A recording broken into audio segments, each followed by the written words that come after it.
अस्सलाम वालेकुम व्यूवर्स, मेरा नॉलेज ट्यूब चैनल पर आपको एक दफ़ा फिर खुश आमदीद। तारीख़ इस्लाम सीरीज़ की एक और नई वीडियो के साथ हाजिर खिदमत हूँ। क़िस्सा चल रहा है हज़रत ईसा अलैहिस्सलाम का और इस सिलसिले की ये तीसरी वीडियो है। आज की वीडियो में हम हज़रत ईसा अलैहिस्सलाम के हवारीन की बात करेंगे और ये भी आपको बताएंगे कि हज़रत ईसा अलैहिस्सलाम ने शादी क्यों ना की। तो दोस्तों, वीडियो को पूरा देखिएगा और चैनल भी सब्सक्राइब कीजिएगा ताकि आपको मज़ीद आने वाली वीडियोस भी मिलती रहें। दोस्तों, हज़रत ईसा अलैहिस्सलाम के हवारीन बड़ी अज़मत के मालिक थे। खुदावंद आलम ने कुरान मजीद में भी इनका कई मकाम पर जिक्र किया है। हज़रत ईसा के हवारीन की तादाद 12 थी और वो हज़रत ईसा के मुखलिस असहाब और मुहिब अंसार और वज़ीर थे। हज़रत ईसा अलैहिस्सलाम को इन पर बड़ा भरोसा था। इनके नामों में मौरखीन ने इख्तिलाफ किया है, लेकिन तारीख़ में जो नाम मिलते हैं उनमें शमून उस सफ़ा, इंद्राऊस, याकूब बिन जंदी, शमून अलकनानी, याकूब बिन हल्की, पौलोस, योहना, बर्तोलोमाउस, लौका, मते, मारतूस और यहूदा के नाम मिलते हैं। इन लोगों को हवारी कहे जाने में भी इख्तिलाफ है। कुछ लोगों का तो वही ख्याल है जो कि मैंने पहले बताया, यानी कि ये लोग अंग्रेज़ थे, और एक रिवायत में है कि ये सब लोग धोबी थे। एक रिवायत के मुताबिक ये सब नूरानी थे, यानी उनके चेहरे पर असरे सजूद था और शक्ल नूरानी थी, क्योंकि हूर के मानी अंदुल अरब सफ़ेदी के हैं। हसन बसरी का बयान है कि हवारी के मायने अंसार के हैं। कतादा के मुताबिक ये वो लोग हैं जिनमें खिलाफत की सलाहियत थी, और एक रिवायत के मुताबिक हवारी का मतलब है मखसूस, और ये लोग चूँकि हज़रत ईसा के ख़ास लोग थे इसलिए इन्हें हवारी कहा गया। एक दफ़ा इमाम रज़ा अलैहिस्सलाम से पूछा गया कि हज़रत ईसा अलैहिस्सलाम के असहाब ख़ास को हवारी क्यों कहते हैं, तो आपने इरशाद फरमाया कि लोग कहते हैं कि ये लोग धोबी थे, कपड़ों को धोकर मैल और नजासत से पाक करते थे और वो मुश्तक है, लेकिन हम अहले बैत कहते हैं कि इनको हवारी इसलिए कहते हैं कि वो अपने को और दूसरों को मवाइज़ और नसीहत के ज़रिए से गुनाहों और बुरे अखलाक से पाक किया करते थे। फिर उसने पूछा कि हज़रत ईसा के पैरवी करने वालों को नसारा क्यों कहते हैं, तो आपने फरमाया कि उनकी असल और बुनियाद शहर नासरा की है, जो बिलाद शाम का एक शहर है, जहाँ जनाब मरियम और हज़रत ईसा अलैहिस्सलाम मिस्र से वापस आने के बाद क़याम पजीर हुए थे। एक रिवायत के मुताबिक एक दिन हज़रत ईसा अलैहिस्सलाम ने अपने हवारियों से कहा कि मेरी एक हाजत है, तुम इसे बर लाओ। इन लोगों ने अर्ज़ किया, हम हाजिर हैं। फरमाया, जो कुछ मैं करता हूँ इस पर गौर करो। ये कहकर उठे और उन्होंने अपने हवारीन के पाँव धोए। उन लोगों ने अर्ज़ की कि ये तो हमारा फरीज़ा है कि हम आपके पैर धोएं। इरशाद हुआ कि आलिम लोगों की खिदमत का ज़्यादा सज़ावार है। मैंने इसलिए ये तवाज़े ज़ाहिर की ताकि तुम भी मेरे बाद ऐसा ही करो। मौरखीन और मुहद्दिसीन का बयान है कि हज़रत ईसा पत्थर का तकिया रखते थे और सोते वक्त मोटे कपड़े पहनते थे। अमूमन भूखे रहते थे। रात को रोशनी के लिए चांदनी पर इक्तिफा करते थे। ज़मीन पर सोते थे। अमूमन सियाहत किया करते थे। मखलूक खुदा को फ़ायदा पहुँचाने में दिन गुजारते थे। आपको मेवों वगैरह से कोई दिलचस्पी ना थी। आपने शादी ना की और औरत से ना आशना थे। ना माल और दौलत रखते थे, ना औलाद के मालिक थे। सारी रात इबादत करते। आपकी सवारी आपके पैर थे और आपके खादिम आपके दोनों हाथ थे।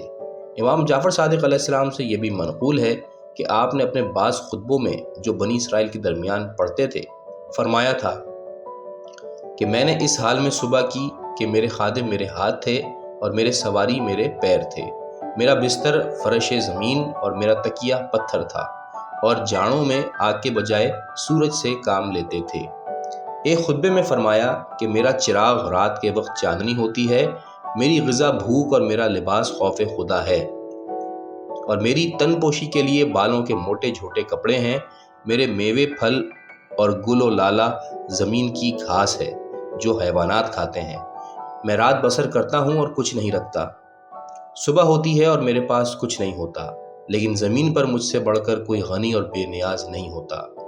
हज़रत सलमान फ़ारसी का बयान है कि हज़रत ईसा ने कभी लोगों के ऐबों की जुस्तजू नहीं की, कभी किसी के सामने चिल्लाकर नहीं बोले, कभी क़हक़हा मारकर नहीं हंसे, कभी किसी को अपने पास से नहीं हटाया, कभी किसी बदबू से अपनी नाक में उंगली नहीं दी, कभी किसी खेल में दिलचस्पी ना ली और ना खेले, اور نہ کبھی کوئی غلط کام کیا۔ حضرت عیسیٰ علیہ السلام مسور کی دال کو بہت پسند کرتے تھے اور فرمایا کرتے تھے کہ یہ انبیاء کی غذا ہے۔ حضرت امام رضا علیہ السلام ارشاد فرماتے ہیں کہ حضرت رسول خدا صلی اللہ علیہ وآلہ وسلم نے اپنے اصحاب کو ایک دن مخاطب کر کے ارشاد فرمایا کہ خدا تمہیں مسور کھانا گوارا کرے، کیونکہ وہ بہت ہی مبارک غذا ہے، دل کو نرم کرتی ہے اور رقت اور گریہ کو زیادہ کرتی ہے، 70 پیغمبروں کی پسندیدہ غذا ہے، جس کے آخری نبی حضرت عیسیٰ تھے۔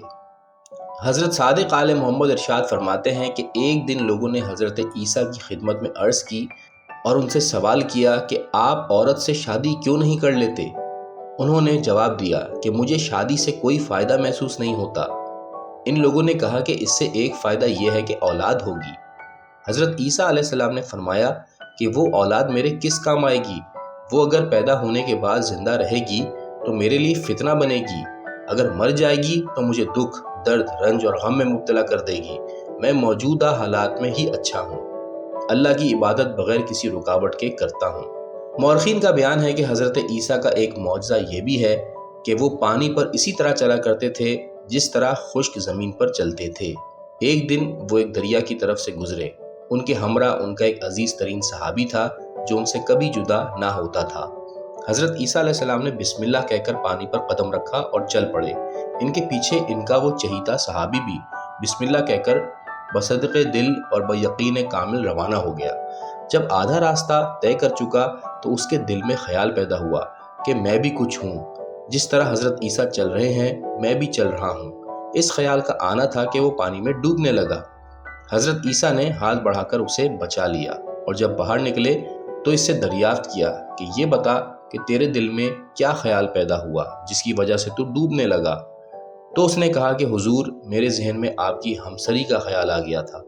حضرت عیسیٰ علیہ السلام نے فرمایا کہ ہر شخص کو اپنی حیثیت پیش نظر رکھنی چاہیے، تو توبہ کر۔ چنانچہ اس نے توبہ کی اور اپنی سابقہ حیثیت پر واپس آ گیا۔ ایک روایت میں ہے کہ حضرت عیسیٰ علیہ السلام ایک گاؤں کی طرف سے گزرے، ان کے ہمراہ ان کے 3 اصحاب بھی تھے۔ راستے میں سونے کی 3 اینٹیں پڑی ہوئی ملی۔ حضرت عیسیٰ علیہ السلام نے انہیں دیکھ کر فرمایا کہ یہ اینٹیں بہت سے لوگوں کی جان لیوا ثابت ہوں گی۔ اس کے بعد ان اصحاب سمیت آگے بڑھ گئے۔ وہ چلے جا رہے تھے کہ ان تینوں کی نیت خراب ہو گئی۔ ایک نے کوئی بہانہ کیا اور واپس ان کا ساتھ چھوڑ کر چلا گیا۔ پھر مزید 2 ساتھیوں نے بھی بہانہ کیا اور حضرت عیسیٰ کی ہمراہی سے جدا ہو گئے۔ حضرت عیسیٰ تنہا ہی آگے بڑھ گئے۔ ان اصحاب ثلاثہ نے اس مقام پر پہنچ کر جہاں اینٹیں پڑی دیکھی تھیں ان پر قبضہ کر لیا۔ اب چونکہ کھانے کا وقت تھا، ان میں سے 2 نے تیسرے سے کہا کہ تم بازار جا کر کھانا لاؤ، ہم دونوں اسی جگہ بیٹھے ہیں۔ چنانچہ وہ کھانا لینے کے لیے چلا گیا، لیکن اس کی نیت خراب ہو گئی۔ اس نے زہر خرید کر اس کھانے میں ملا دیا تاکہ دونوں مر جائیں اور ساری اینٹیں اسی کے ہاتھ آ جائیں۔ پھر وہ دونوں جو اینٹوں کے پاس بیٹھے تھے ان کی بھی نیتیں خراب ہو گئیں۔